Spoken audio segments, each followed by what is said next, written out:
So yun, what's up guys? Magandang araw po sa inyong lahat. Ngayong araw nga po pala ay pupunta kami dito sa DOS. Gawa nga po birthday ng aking ama. Tapos nakita ko pa si Konsehal Kaloy. Ayun, shoutout sa'yo.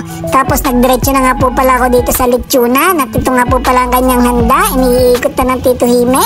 Tapos may bata pa nga po palang humingi dito ng balat. Ay siya'y sabi ko siya'y kuha at baka mati yan. Ay talaga madiskarte din ang bata at talagang gawa ng alam para makakutib lang Tapos ara na nga po pala si Paps Kaloy. Dumaan na din siya na nga po pala nagpihit. Abay nahulog pa. Maya maya pa ay nagpaliyab na si Dave. At iluluto naman po namin na ring baboy, adobo. Ay di rin na nga po't nilagay na ang sibuyas, bawang, sile, karne, paminta at saka toyo. Ayun pa ang betsin.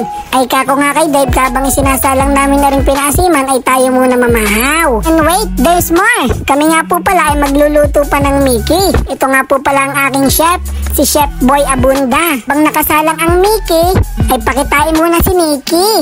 Ayun! Ay di kako nga po kay Dave, habang siya nagluluto ay di-deliver ko ng baboy sa bahay. Ay di ayaw, unang kuteb, haklight.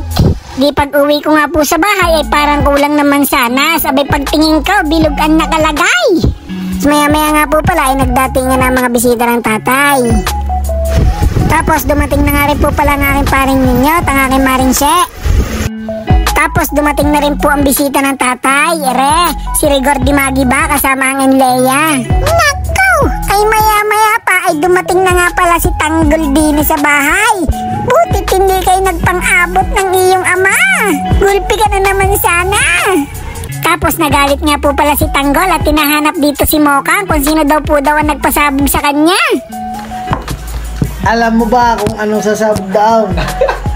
Yung pagmamahal mo. Ay, may gandang lalaki din naman. Kaya, walang kakalas. Aba, ay nung nagtagal, naging bayaw pa niya ako. Si Edwin pa pala, ang ganapan. Ay, siya'y paano po? Ako pala'y napapahaba na. Maraming salamat po sa inyong panonood. Paalam!